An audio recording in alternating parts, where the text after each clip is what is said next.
집으로 들어오게 되었습니다.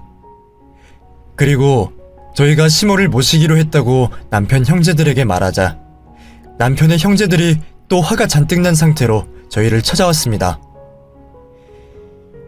형민이랑 재수씨, 도대체 무슨 꿍꿍이로 엄마를 모시겠다고 여기로 짐을 싸들고 들어온 거야? 설마 엄마 돈 때문에 그러는 거야? 우리 말고 엄마 모실 사람이 없으니까 들어온 거지. 무슨 또 돈이에요? 형은 머릿속에 돈밖에 없어요? 왜 입만 열면 돈돈거리시는 거예요? 딱 봐도 돈 때문에 엄마 모신다고 이 집에 기어 들어온 것 같으니까 그렇지. 솔직히 이때다 싶어서 들어온 거 아니야? 재수씨도 그래. 하반신 마비된 시어머니를 누가 모시고 싶어 한다고 이렇게 순순히 들어오냔 말이야. 남편의 형제들은 저희가 시모의 재산을 탐내고 시모를 모시기로 한 거라고 생각을 한 건지 절대로 시모의 재산은 건들 수 없다며 자기들이 폴짝 뛰고 난리도 아니었습니다. 우리는 형민이 너랑 재수씨가 엄마 재산 건들지 못하게 법적으로 조치해둘 거니까 그런 줄 알고 엄마 재산 함부로 건들 생각하지 마. 형민이 너 우리나라 법이 얼마나 무서운지 알고 있으란 말이야. 그래! 형민이 너! 엄마 꼬셔서 엄마 재산 네가 다 차지하면 우린 고민 않고 바로 너 고소할 거니까 그런 줄 알아. 가족들끼리 돈 때문에 싸우는 거 엄청 꼴보기 싫은 짓인 거 알지? 너 우리한테 고소당하기 싫으면 엄마 꼬시지 말고 엄마 재산 가만히 둬. 남편의 형제들은 혹시나 시모가 저희에게 재산을 모조리 상속을 해주실까봐 걱정이 됐는지 저희가 시모를 모시기 시작할 때부터 계속해서 저희를 괴롭히기 시작했습니다. 저희가 일하는 식당으로 찾아오기도 하고 갑자기 집으로 들이닥쳐 시모한테 지금 재산 상황은 어떻게 됐냐고 묻기도 하고 저희 부부와 시모에게 막대한 스트레스를 안겨주었습니다. 너희들 제발 좀 그만해라. 내가 다치기 전에도 분명 말했었잖아. 내 돈 자식들한테 한 푼도 안 남기고 사회에 환원하고 죽겠다고. 근데 왜 자꾸 사람을 못 살게 괴롭혀? 엄마! 말은 그렇게 해야겠지만 사람 마음이 어떻게 한결같겠어요? 형민이랑 재수씨가 아픈 엄마 옆에서 모시면 엄마 마음도 바뀔 수 있는 거 아니에요? 저희는 형민이랑 재수씨가 엄마를 모셨다는 이유만으로 엄마 재산 상속받는 거 절대 원치 않아요. 그게 그렇게 걱정이면 네가 나 모시지 그랬니? 그러면 내가 너한테 줄 수도 있었을 거라고 생각 못해?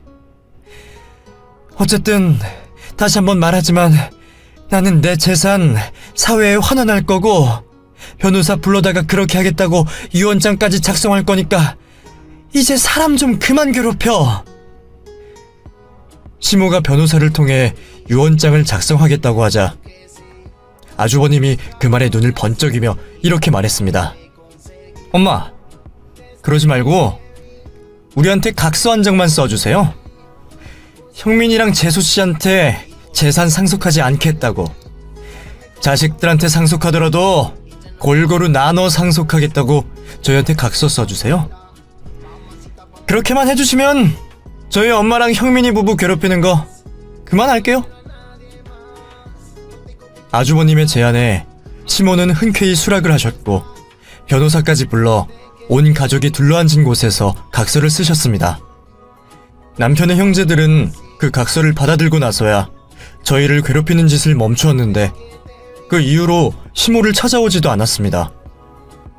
여보, 아주머님한테 어머님 아프셔서 병원에 입원했다고 연락해봤어? 잘못하면 암일 수도 있다는데 아주버님 병원에 와보셔야 되는 거 아니야? 연락했는데 형이 나보고 알아서 하라고 쓸데없는 일로 연락하지 말라고 하더라고. 누나들도 형이 안 오는 거면 자기들도 올 이유 없다고 형이 오면 오겠대. 아주머님이랑 형님들 진짜 너무한 거 아니야? 어머님 칠순잔치에도 안 오시더니 어머님이 아프시다는데도 안 온다고? 당신 형제들이지만 그 인간들 정말 너무한다. 그 인간들 어머님이 재산 상속 안 해준다니까 저러는 거 맞지? 남편의 형제들은 시모에게 각서를 받아간 이후 시모가 아파서 병원에 입원했다고 해도 너네 알아서 해라. 시모 칠순잔치는 어떻게 하냐고 물어도 너네 알아서 해라. 시모가 할 말이 있다고 해도 돈 준다는 거 아니면 안 간다라고 말하며 시모와의 만남을 피했고 10년에 한 번 정도 돈이 급할 때만 시모를 찾아올까 말까였습니다. 애미야, 이거 이번 달 생활비다. 받아라. 저번 달에 내 병원비로 나가는 돈 다 너네 돈으로 썼지? 그것까지 해서 넉넉히 챙겨뒀으니까 이번 달 생활비 많다고 놀라지 말어. 어머님, 병원비 정도는 저희가 내드려도 되는데요. 왜 굳이 따로 챙기셨어요? 저희 어머님 병원비 내드릴 정도의 형편은 돼요. 돈 문제는 확실하게 해야지. 안 그래도 내가 너네한테 얹혀 살아서 눈치 보이는데 돈까지 정확하게 계산 안 하면 눈치를 더 봐야 되는 거 아니야? 어머님이 저희한테 얹혀 산다니요. 여기 어머님 집인데요? 그리고 저희 그 정도로 쪼잔하지 않다는 거 어머님도 잘 아시잖아요. 시모와 함께 살면서 저희는 시모에게 받은 거라고는 매달 생활비가 전부였습니다. 괜히 또 시모에게 용돈이랍시고 돈을 더 받았다가 남편의 형제들이 고소하겠네 어쩌네 할까봐 저희는 시모에게 생활비 이상의 돈을 받지 않았고 시모도 저희와 같은 생각이었는지 저희에게 생활비 이외의 돈은 절대 주지 않으셨습니다. 애미야, 다음 주에 애미 생일이지? 이거 생일 선물이니까 이 돈으로 갖고 싶은 거 있으면 사서 써라. 아휴, 어머님, 또 제 생일이라고 용돈 엄청 많이 넣어주셨죠. 저는 괜찮다니까요. 그리고 어차피 저 하루 종일 어머님이랑 집에만 붙어 있어서 이 돈 쓸 데도 없어요. 예쁘고 좋은 옷이나 가방 사면 뭐해요? 들고 다닐 데도 없는데요. 애미, 너 지금 나 들으라는 소리지? 나 찔리라고 하는 소리 맞지? 비싸고 좋은 거 사 입고 어디 갈 데 없으면 내 앞에서라도 입으면 되잖아. 어머니도 참, 제가 어머님한테 예뻐 보여서 뭐해요? 솔직히 제가 꾸질꾸질하게 다녀도 어머님 눈엔 제가 세상에서 제일 예쁘지 않아요? 지금 어머님 눈에 어머님 딸들보다 며느리인 제가 더 예쁜 거 저 다 알아요. 하반신 마비된 시모를 모시는 일은 결코 쉬운 일은 아니었습니다. 어딜 가고 싶어도 가지도 못하고 24시간 시모 곁을 지키고 있어야 했으니까요. 단순히 시모를 지키고 있는 거면 힘들다고 징징대지 않았겠지만 시모의 똥오줌도 다 받아줘야 하고 또 씻겨줘야 하며 시모의 손발이 되어야 했으니 시모를 모시는 일은 결코 쉽지 않았습니다. 애미, 네가 내 병시중 든 지도 벌써 30년이라는 세월이 흘렀구나. 나이가 들면 들수록 시간이 빠르게 흘러간다고 하던데 애미한테 30년은 300년과도 같은 시간이었겠지? 당연하죠, 어머님. 저한테 30년은 300년과도 같았어요. 어머님 모시는 일이 좀 힘들었어야죠. 근데 어머님은 어떠셨어요? 30년이라는 시간이 금방 지나가시던가요? 아니면 저처럼 300년 같이 느껴지시던가요? 나는 30년이라는 시간이 3000년 같이 느껴졌어. 시간이 흐르면 흐를수록 애미 너한테 미안한 마음이 커져서 시간이 멈춘 것처럼 흘러가지를 않더라고. 나는 지난 30년 동안 애미 너한테 3000년 같이 미안하고 고마웠다. 시모를 모신 지 30년이라는 세월이 흘렀을 때 시모가 뜬금없이 저에게 고맙고 미안하다는 말을 하신 적이 있었습니다. 사실 시모가 평소엔 고맙다, 미안하다는 말을 잘 하지 않으셨는데 그날은 이상하게 눈물까지 보이며 저에게 그런 말씀을 해주셨습니다. 아이고, 우리 어머님도 이제 늙으셨나 보네요. 왜 갑자기 눈물까지 보이시면서 그런 말씀을 하시는 거예요? 애미 너한테 미안해서 그렇지. 내가 전생에 무슨 공을 세웠길래 이런 며느리까지 받는지. 비록 자식 새끼들 다 지엠이 싫다고 떠났지만 나는 애미 너 하나로도 충분하고 감사하고 세상 복 내가 다 받은 것만 같은 기분이 든다. 어머님이랑 저는 한 몸이나 다름없어요. 아마 어머님도 저도 이번 생은 이렇게 만나고 한 몸이 될 그런 운명을 안고 태어난 걸지도 몰라요. 그러니까 우리 이번 생만 이렇게 한 몸처럼 살고 다음 생에선 제발 떨어져서 사는 걸로 해요. 아시겠죠? 시모와 다음 생엔 제발 좀 떨어져서 지내자고 웃으며 대화를 나눴던 그 다음날 새벽, 시모는 주무시듯 세상을 떠나셨습니다. 그리고 시모의 장례식장에서 아주 오랜만에 남편의 형제들을 만나게 되었는데, 남편의 형제들은 시모의 죽음을 슬퍼하기보다는 시모의 재산에 대해서만 걱정을 할 뿐이었습니다. 오빠, 엄마 진짜 재산 다 사회에 환원하기로 한 건 아니겠지? 엄마 진짜로 그런 거면 나 진짜 관장 열고 엄마 다시 살려낼 거야. 일단 기다려봐. 오늘 엄마 변호사 여기 온다잖아. 그때 들어보면 알겠지. 그리고 엄마가 사회에 환원한다고 해도 변호사인 내 친구한테 말해서 어떻게든 우리가 되찾아오면 돼. 남편의 형제들은 시모 장례식 내내 시모가 남긴 재산을 어떻게 하면 받아갈 수 있을지 궁리를 하고 있었는데, 시모의 변호사를 통해 충격적인 이야기를 듣게 되었습니다. 사장님이 자식들끼리 돈 때문에 싸우는 거 보기 싫으시다고 큰 아드님부터 막내 아드님까지 4명 다 골고루 공평하게 재산을 나눠주시겠다고 하셨습니다. 그래서 저희 어머니가 남겨주신 재산이 얼마나 되는데요? 최소 50억은 되죠? 저희 엄마 똑똑한 분이셔서 분명 돈 많이 남겨두셨을 텐데요. 사장님이 남겨주신 재산은 생전에 살고 계셨던 집까지 해서 20억 정도로 예상하고 있습니다. 저와 남편은 시모가 자식들에게 재산을 상속하고 돌아가신 것에 충격을 받아 있었는데, 아주머님과 친구들은 시모가 재산은 고작 20억밖에 남기지 않았다는 것에 충격을 받아 했습니다. 재수씨, 우리 엄마한테 뭐 받은 거 있어요? 우리 엄마 성격에 우리한테 이 정도 남겨주면 재수씨한테도 분명 뭔가를 남겨줬을 텐데. 재수씨, 솔직하게 말해요. 우리 엄마한테 뭐 받아 먹었어요? 저 어머님한테 받은 거 단 한 푼도 없는데요. 그리고 어머님이 저한테 뭘 주셨으면 제가 말도 안 하고 가만히 있었겠어요? 아주버님이랑 형님들이 저 고소할까봐 무서워서라도 제가 먼저 순순히 밝혔을 거예요. 재수씨, 그 말 믿어도 되죠? 재수씨 조사해보고 나중에라도 우리 엄마한테 받은 게 있으면 저 절대로 재수씨 가만 안 둘 거니까 그렇게 하세요. 저는 20억도 큰 돈이라고 생각했는데, 아주버님과 신우들은 시모가 남긴 재산이 너무 적다고 생각을 했는지 30년 동안 시모를 모신 저를 의심하고 들었습니다.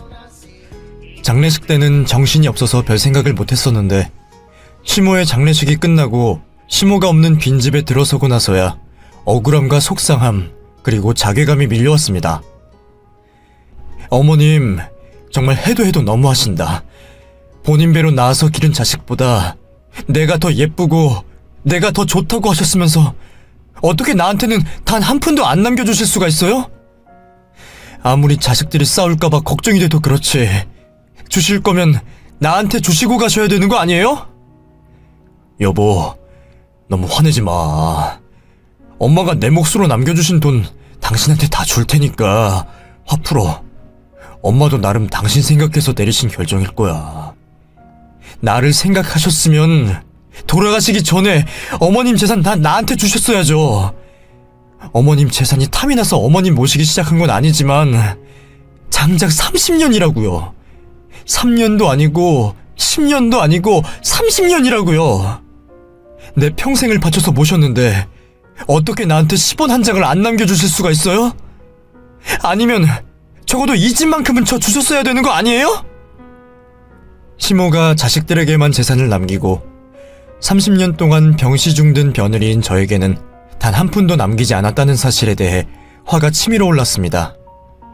제가 먼저 시모를 모시겠다고 나섰으니 시모를 모시는 것에 대해 후회하지 않으려고 30년 동안 갖가지의 노력을 했었는데, 시모가 돌아가신 후에는 시모를 모신 것이 후회가 되었고 30년이라는 세월이 아깝게 느껴졌습니다. 아니면 내가 형이랑 누나들한테 당신 몫도 좀 나눠달라고 말해볼게. 형들이랑 누나도 당신 공 인정하고 있으니까 어느 정도 당신 몫 나눠줄 거야. 당신 형이랑 누나들이 저한테 잘도 나눠주겠어요. 어머님이 남겨주신 20억도 적다면서 세금 떼면 돈 더 줄어든다고 어떻게 탈세할 방법 없냐고 그러고 있는데 저한테 잘도 나눠주겠다고요. 너무나도 사랑했던 시모였지만 시모가 돌아가시고 나서는 시모에 대한 증오감이 밀려와 매일매일 괴로운 나날들을 보내야 했습니다. 그러던 중 시모의 장례식이 끝난 지 일주일 정도가 지났을 때 집으로 택배 하나가 도착을 했는데 시모가 제게 보낸 택배였습니다. 죽은 사람으로부터 받은 택배라 뜯어보기도 전에 공포가 밀려왔지만 어쩌면 죽은 시모가 내게 남겨준 선물일지도 모르겠다는 생각에 허겁지겁 택배를 뜯었는데 택배 안에는 수십 장의 차용증이 담겨 있었습니다. 그리고 더 중요한 것은 그 차용증의 채권자 이름이 제 이름으로 되어 있다는 것이었습니다. 여보, 이것 좀 봐요. 어머님이 보낸 택배 안에 들어있던 차용증인데 채권자가 다 제 이름으로 되어 있어요. 이게 도대체 뭐죠? 그러게, 이게 도대체 뭐지? 엄마가 살아생전에 남들한테 돈을 많이 빌려줘서 내가 뭐라고 하긴 했었는데 그걸 다 당신 이름으로 빌려주고 있었던 거야? 어쩐지 어머님이 저한테 인감도장 하나만 만들어달라고 하시더라고요. 그걸 여기다 쓰려고 만들어달라고 하신 걸까요? 시모가 보낸 수십 장의 차용증을 받고 시모가 저에게 물려준 게 있다는 기쁨보다 의아함이 밀려왔습니다. 그런데 택배를 받은 다음날 제주도에 살고 있는 남편의 이종사촌 한 명이 저희 집으로 전화를 걸어주었습니다. 형수님, 어제 이모가 보낸 택배 잘 받으셨어요? 택배기사한테 전화해보니까 어제 형수님이 물건 잘 받았다고 하더라고요. 서방님이 그걸 어떻게 알고 계셨어요? 이거 혹시 서방님이 보내신 거예요? 네, 이모 부탁받고 제가 형수님한테 보내드린 거예요. 이모가 돌아가시기 전에 저한테 부탁해두신 게 하나 있거든요. 시모가 제 자식처럼 키운 남편의 이종사촌이 한 명 있었는데 시모가 돌아가시기 전 남편의 이종사촌과 함께 다른 자식들 몰래 며느리인 저에게 재산을 물려주기 작전을 펼쳤다고 했습니다. 이모가 형수님한테 재산을 상속해주고 싶은데 그렇게 되면 자신이 돌아가시고 형수님만 고생하신다고 어떻게 다른 자식들 몰래 형수님한테 재산을 남겨줄까 고민을 하시더라고요. 그래서 제가 남들한테 돈 빌려줄 때 형수님 이름으로 빌려줘라. 차용증까지 받아두고 그 돈은 이모 돌아가실 때 갚으라고 채무자들한테 말해라. 그러면 되지 않냐고 했더니 이모가 그거 좋은 생각이라면서 거의 20년 동안 그런 식으로 사람들한테 돈을 빌려주셨어요. 어머님이 일부러 저한테 재산을 물려주고 싶으셔서 이런 일을 꾸미셨다고요? 제 귀로 듣고 제 눈으로 보고도 믿기지 않네요. 이모가 돈 빌려줄 때마다 차용증을 저한테 보내주셨거든요. 저보고 차용증 잘 보관하고 있다가 본인 장례식 끝나고 다른 자식들 몰래 형수님한테 드리라고 하더라고요. 그러니까 형수님, 이제 그 차용증으로 채무자들 찾아가서 돈 받아보시면 돼요. 물론 모든 사람들이 돈을 바로 갚지는 않겠지만 대부분이 이모한테 큰 도움을 받은 사람들이라 아마 연락하면 금방 돈 돌려줄 거예요. 시모는 자신이 자식들에게 어느 정도의 재산을 물려줘야 자식들이 그 재산의 한눈을 팔게 될 거라는 생각에 남편의 형제들에게 남은 재산들을 상속해 주셨던 것이었습니다. 그리고 정말 그 덕분에 남편의 형제들은 시모의 채권에 관심을 가지지 않고 오로지 시모가 물려준 재산에만 정신이 팔려 있었습니다. 시모가 저에게 남겨주신 채권을 다 합치면 남편의 형제들이 상속받게 되는 재산의 거의 2배가 넘어가는 것이었는데, 남편의 이종 사촌의 말대로 시모의 채무자들은 저에게서 연락을 받자마자 저희 시모에게 빌려간 돈을 바로 갚아주었습니다. 사장님이 도와주신 덕분에 제가 초중고 그리고 대학교까지 무사히 졸업할 수 있었습니다. 그리고 사장님이 돈을 빌려주신 덕분에 지금 이렇게 잘 먹고 잘 살고 있게 된 거고요. 저 말고도 사장님 덕 보고 산 저희 고아원 친구들 참 많습니다. 그런 좋으신 분이 너무 일찍 세상을 떠나신 것 같아 마음이 아프지만 저는 사장님이 꼭 천국에 가셨을 거라 믿어 의심치 않습니다. 갑작스러운 연락에 놀라셨을 텐데 지체 않고 바로 돈 갚아주셔서 정말 감사합니다. 그리고 저희 어머님에 대한 좋은 기억을 가지고 계시다니 다행이에요. 사장님 돌아가셨다는 소식을 듣자마자 바로 돈부터 준비했습니다. 사장님이 제게 돈을 빌려주실 때 그러셨거든요. 이 돈 내 병시 중드는 며느리한테 줄 돈인데 너한테 잠깐 빌려주는 거라고. 빌려주는 조건은 나 죽거든 그 돈 내 며느리한테 갚는 거고, 내 자식들한테는 내 돈 빌려갔다는 소리 일절 하지 않는 거라고. 그러시면서 이렇게 큰 돈을 이자 한 푼 받지 않고 빌려주셨어요. 그래서 사장님이 빌려주신 돈에 이자까지 쳐서 더 보내드렸으니 금액이 다르다고 놀라지 마세요. 시모는 주로 본인이 봉사활동을 다녔던 고아원 출신의 사람들이나 복지회관 직원들에게 돈을 빌려주셨습니다. 그리고 자선사업을 하는 사람들에게도 흔쾌히 이자 한 푼 받지 않고 돈을 빌려주셨죠. 물론 시모가 그들에게 이자 한 푼 받지 않고 돈을 빌려주는 대신 2가지의 조건을 내거셨습니다. 하나는 본인이 죽으면 며느리인 저에게 돈을 갚을 것, 그리고 나머지 하나는 이 사실에 대해 본인의 자식들에게 일절 함구할 것이었습니다. 채무자 대부분이 시모에게 거의 평생에 걸쳐 도움을 받은 사람들이어서 그런지 시모의 약속을 잘 지켜주었고 돈도 바로 잘 갚아주었습니다. 물론 그렇지 않은 채무자도 있기는 했습니다. 사모님, 제가 지금 돈을 갚을 형편이 안 돼서요. 지금 당장은 안 되겠지만 여유가 생기면 반드시 갚도록 하겠습니다. 염치 없는 부탁인 줄 알지만 조금만 기다려주실 수 있을까요? 물론이죠. 갚아주시겠다고 약속만 해주신다면 조금 더 기다려드리겠습니다. 그러니까 너무 걱정하지 마시고 나중에 여유가 되실 때 갚아주세요. 네, 그럼 제가 차용증 다시 한 번 더 작성해 드릴게요. 내년 가을까지는 제가 꼭 드릴 수 있을 것 같아서요. 양해해 주셔서 정말 감사합니다. 채무자 중 당장 형편이 안 되는 사람들은 제가 요구하지 않아도 먼저 차용증을 다시 작성해 주었고 꼭 갚겠다고 저에게 약속을 해 주었습니다. 그리고 간혹가다 돈 없다, 배째라는 식으로 나오는 배은망덕한 사람들도 있었는데 그런 사람들은 시모가 남겨준 차용증으로 바로 법적 처리를 해버렸습니다. 그 후 시모가 남겨주신 차용증으로 제가 회수한 돈만 해도 남편이 시모에게 받은 돈의 5배는 넘어갔는데 저는 그 돈을 가지고 바로 제주도에 있는 집을 구매했습니다. 나 앞으로 평생 여기서 바다 실컷 보고 살 거예요. 어머님 모시는 동안 내가 바다 엄청 보고 싶어 했던 거 당신도 알죠? 어머님 때문에 바다도 못 보고 살아서 한이 됐었는데 이제 어머님 덕분에 평생 바다만 보고 살 수 있게 됐네요. 내가 당신 청춘 홀라당 훔쳐간 것 같아서 당신한테 정말 미안해. 그래도 이제라도 당신이 하고 싶은 거 다 하고 살 수 있어서 정말 다행이다. 됐어요. 요즘 100세 시대라고 인생은 60부터라고 말한다고 하더라고요. 근데 저 이제 60이잖아요?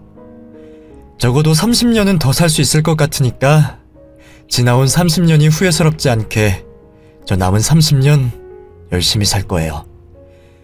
그러니까 당신 일찍 죽지 말고 저랑 오래오래 살아서 30년 같이 즐기다 가요.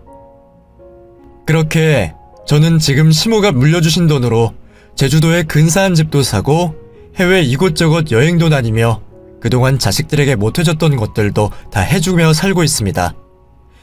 그리고 남편이 평생 해왔던 고깃집도 미련 없이 정리하고 다른 사람에게 넘겨버렸죠. 하지만 남편의 형제들은 그리 잘 살지는 못하는 듯합니다. 아주버님은 처가도움으로 사업을 했다가 쫄딱 망해 이혼을 당했고, 둘째 신우는 남편을 기러기 아빠로 만들어두고 해외에서 바람을 펴서 이혼을 당했고, 막내 신우는 빚을 내어 사업을 무리하게 진행했다가 코로나에 직격탄을 맞아 집안이 쫄딱 망해버렸다고 합니다. 그나마 건사한 게 우리 집이라 아주버님부터 신우들까지 살려달라고 저희에게 애원을 했지만 저희는 그 인간들의 연락을 다 차단시켜버렸습니다. 남편의 형제들이 우리 부부를 무시하고 모욕한 건 둘째치고 다리 잃은 자신의 어미를 30년 동안 단 한 번도 찾지 않은 게 너무 괘씸해 그들과는 상종을 하고 싶지도 않았습니다. 저는 앞으로 그들은 제 인생에 없는 사람이라고 생각하고 살 생각이고 제 남편, 제 자식들, 그리고 어려운 이웃들을 돌보며 살 겁니다. 그럼 이야기는 여기서 마무리하겠습니다.